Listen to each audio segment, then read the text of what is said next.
Hello everyone, मेरा नाम उज्जवल भारद्वाज है।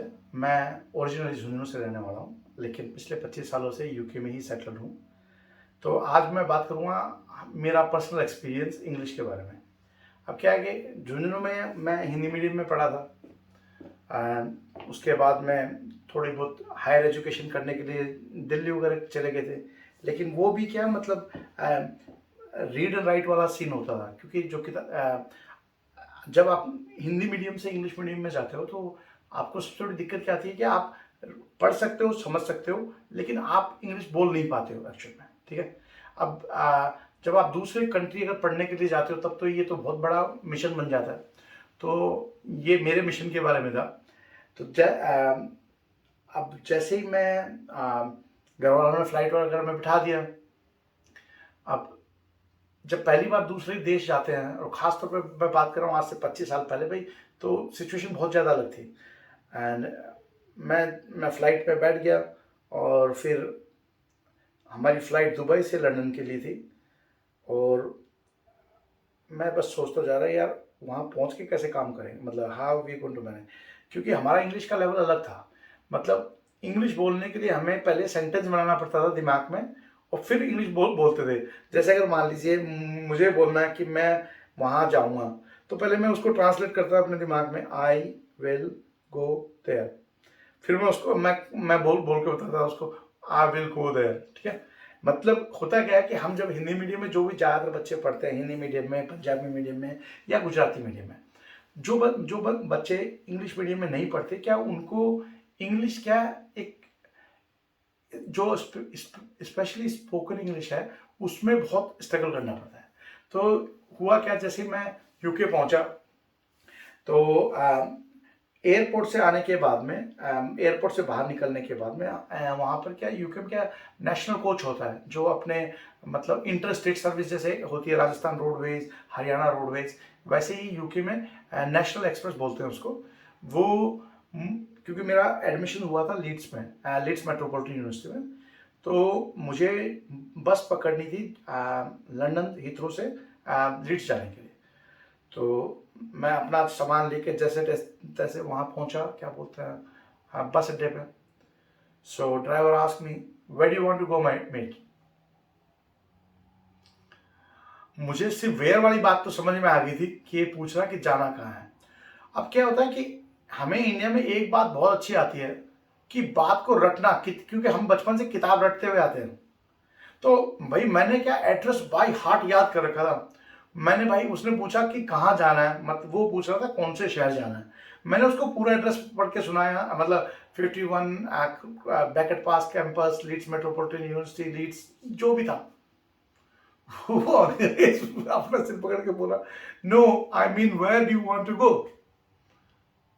मैंने फिर वही चालू कर दिया, पूरा एड्रेस पढ़ के सुनाया उसको कि कहाँ जाना है मुझे। उसने बोला होल्ड अ मिनट। उसने मेरा जो एड्रेस लिखा था वो देखा, और leads, okay okay, he said please go and sit down, I will let you know when you reach. ठीक है, पहुंच गए। अब मतलब यहाँ जो खास बात है इंग्लैंड में या यूके में, अगर जो इंग्लिश लोग हैं या ब्रिटिश लोग हैं, they are very nice in that case. ठीक है भाई, वो लैंग्वेज पे आपके साथ ज़्यादा भेदभाव नहीं करते। ठीक है। अगर जैसे मान लो किसी को इंग्लिश नहीं आती है, तो भाई उनको मालूम है कि इंग्लिश आपकी मदर टंग नहीं है। ठीक है।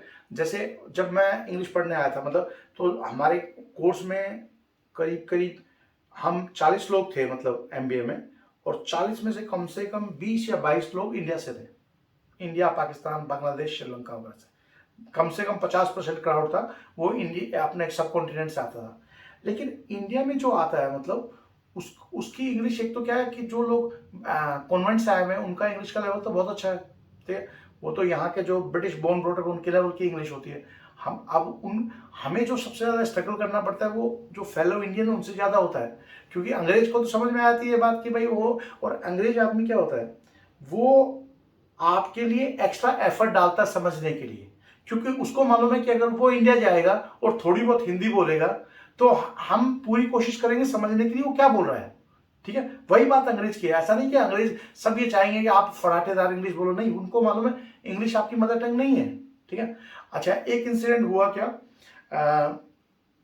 मैं एक बार केटरिंग में काम कर रहा था जब स्टूडेंट थे रात को। तो यहाँ क्या इंग्लिश लोग मिंट चॉकलेट खाते हैं, ठीक है। तो और वो क्या खाने खाने के बाद में खाते हैं। तो मैं जब टेबल पर सर्व कर रहा था, तो जो इंग्लिश कपल बैठे हुए थे वहां पर, उन्होंने मुझसे पूछा, oh excuse me, can we have a mint please. अब मुझे इतनी इंग्लिश तो आती थी कि मिंट समझ में आ गया वर्ड, लेकिन पूरी बात समझ में नहीं वो क्या चाहता है। मैंने बोला यस सर। मैं शेफ के पास गया और जाके उसको बोला, can I have a mint sauce please. वो शेफ भी क्या उस टाइम पे क्या कि मतलब खाना वगैरह हो चुका था, तो वो अपना पैकिंग वगैरह कर रहे होते हैं। तो वो बोल रहा, why do you need mint sauce. I said to him, I don't know that those people on the table, they're asking for mint sauce. वो बेचारा अपना सर पकड़े बोला, भाई कोई बात नहीं, अगर कोई कोई आ गया सिर्फ जिसको मिंट सॉस ही खाना है तो ले जा बेटा। उसने मुझे एक प्लेट में मिंट सॉस भर के दे दिया। मैं वहां गया, चाह के उनको दिया। भाई वो सारे के सारे हंसने लगे क्योंकि एक्चुअल में वो मिंट चॉकलेट मांग रहा था। क्योंकि जो यहाँ क्या, जैसे खाना खाने के बाद में लोग, अंग्रेज लोग चाय कॉफी या मिंट चॉकलेट खाते हैं।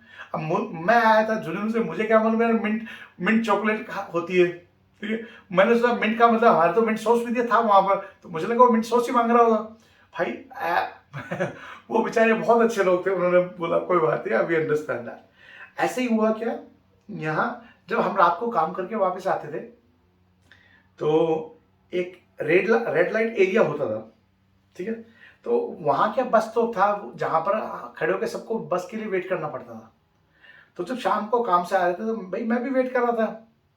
अब वहां एक जो हुकर्स बोलते हैं, हुकर्स मतलब जो प्रोस्टिट्यूट बोलते हैं या कॉल गर्ल्स बोलते हैं, वो भी जो भी बोलते हैं, वो भी भाई अपनी दुकानदारी कर रही थी। उसको लगा भाई बंदा खड़ा है और क्या फॉरेन वर्कर बंदा है, तो हो सकता है कि ही वांट अ जॉब। तो वो मेरे पास आके पूछी, डू यू वांट बिजनेस। अब यार हमारी तो इंग्लिश बल्ला बल्ले थी। मैं मुझे समझ में आया कि ये पूछ रही है कि आप लोग बिजनेस वाले बंदे हो या जॉब वाले। मैंने बोला no, I come from a job family, we work and this. वो सोची नो नो, वो मुझे समझाने की कोशिश की, no do you want business. I said no, I have a job. वो बेचारी वो बेचारी अपना सर पकड़ के सोच रही हो किस बेवकूफ को समझाने की कोशिश। वो बोली no thank you it's okay, वो चली गई। मैं क्या बताऊँ, कई बार क्या होता है कि जब आपको लैंग्वेज नहीं आती है तो आपके साथ ऐसे बहुत सारे वाक्य होते हैं जो आपको नहीं मालूम होते हैं, ठीक है। और अब अगर मैं सोचता हूँ, आज मान ली मुझे 20-25 साल हो गए यहाँ पर सेटल हुए, ठीक है, तो आज तो मुझे भी सोच के हंसी आती है उन इंसिडेंट पे। लेकिन जब आपको इंग्लिश नहीं आती है तो यार जब तक इंग्लिश सीखे तब तक तो कोर्स खत्म होने वाला हो गया था हमारा।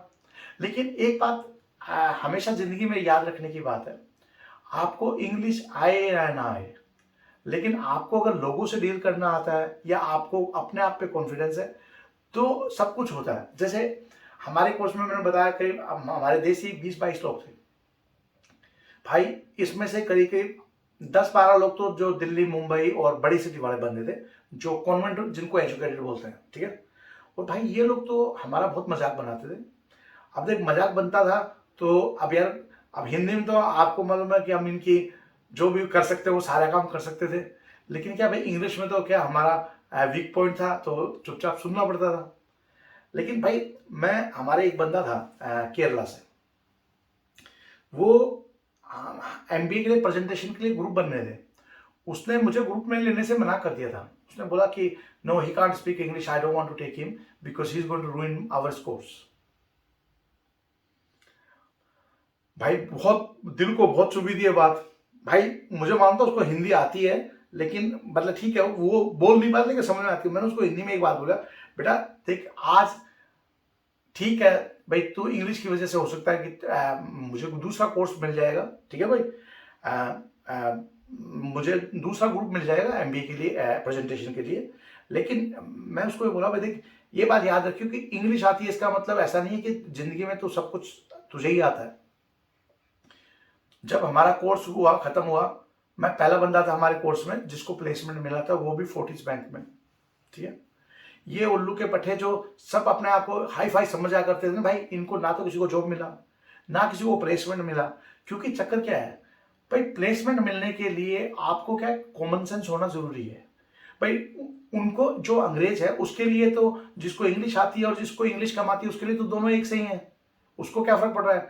उसको तो भाई अल्टीमेटली क्या होता है, यहाँ जो खास बातों पे ध्यान देते हैं अंग्रेज, वो है टीम प्लेयर, कि कौन आप उनके साथ कितना मिक्सअप हो। ठीक है, अगर आप उनके साथ गोइंग आउट में जाते हो, you become part of the team, they will be more than happy to be help you. मैंने जो यहाँ इंग्लिश सीखी थी वो सबसे ज्यादा हेल्प अंग्रेजों ने ही की थी भाई। अंग्रेज जो होते हैं वो they will teach you all the manners. क्योंकि भाई हम तो सीधा झुंझुनू से दिल्ली, दिल्ली से सीधा लंदन, हमने तो बीच में कोई ऐसा नहीं कि कोई बहुत ज्यादा कोई इंग्लिश बोलने वाला काम किया हो। लेकिन जब आप सीखना चाहते हो तो सीख सकते हो। यहाँ अभी मैं जैसे अपना स्ट्रगल बताया कि भाई इंग्लिश सीखने से लेके 2017 में मुझे पार्लियामेंट के लिए एमपी का टिकट मिला था। I was a parliamentary candidate from one of the national party in UK। मतलब ये है कि मैं झुंझुनू के गांव से, जहां मुझे इंग्लिश नहीं आती, वहां से लेके एमपी बनने के लिए जो एमपी की टिकट मिलती है पार्टी से, वो भी मिली थी। इसका कहने का मतलब ये, मैं ये क्यों बता रहा हूं आपको, मैं ये बताना चाह रहा हूं, आदमी सीखना चाहे तो कुछ भी सीख सकता है, ऐसा नहीं कि नहीं सीख सकता। लेकिन अगर किसी को इंग्लिश नहीं आती है तो उसका मतलब ये नहीं है कि वो जिंदगी में कामयाब नहीं हो सकता। आज भगवान के दया से इंग्लिश भी बोल सकते हैं, अलग अलग बिजनेसेस में बहुत सारा स्टाफ भी है, बिजनेसेस भी है, सब कुछ है। कहने का मतलब ये कि अगर किसी को इंग्लिश नहीं आती है तो उसका मतलब ये नहीं कि आपकी जिंदगी का एंड है। Language is just a medium of communication, जो सिर्फ भाषा एक बातचीत करने का जरिया है, ये आपकी सक्सेस डिवाइड नहीं करती। अगर इंग्लिश के बेस पे सक्सेस होते हो, फिर जापानीज सक्सेस कैसे होते भाई? फिर जापानीज कैसे सक्सेस होते? वो थोड़ी इंग्लिश बोलते हैं। आज जापानीज हो गया, फ्रेंच हो गया, इंग्लिश जर्मन हो गया, ये तो इंग्लिश नहीं बोलते, फिर ये सक्सेसफुल कैसा है? लेकिन क्या हमारे इंडिया में हमें ये बात सिखाई जाती है कि अगर इंग्लिश नहीं बोली तो आपकी जिंदगी खत्म है? मैं सिर्फ, हर आदमी जो इंग्लिश पढ़ रहा है, अगर आपको मौका मिलता तो पढ़ना चाहिए, मैं ये नहीं कहता नहीं पढ़ना चाहिए। लेकिन अगर आपको नहीं आती है तो आप चाहे इंग्लिश का न्यूज़पेपर पढ़ो, डिक्शनरी देखो, टीवी की इंग्लिश की न्यूज़ देखो। क्योंकि चक्कर क्या है, कोई भी चीज़, कोई भी पैदाइशी सीख के नहीं पैदा होता। ठीक है, और जब कोशिश करते हो तो कोशिश करने में तो भगवान राम मिल जाए तो इंग्लिश तो क्या क्या बड़ी बात है। आज का वीडियो यहीं पे रखते हुए मैं I would request you, please like or subscribe and please pass this message to someone who want to study abroad, या जिनकी इंग्लिश उतनी स्ट्रॉन्ग नहीं है और उनको लगता है कि भाई वो जिंदगी में कुछ नहीं कर पाएंगे। तो ऐसा कुछ नहीं है। Good luck, and if you need any help please feel free to contact us. Thank you.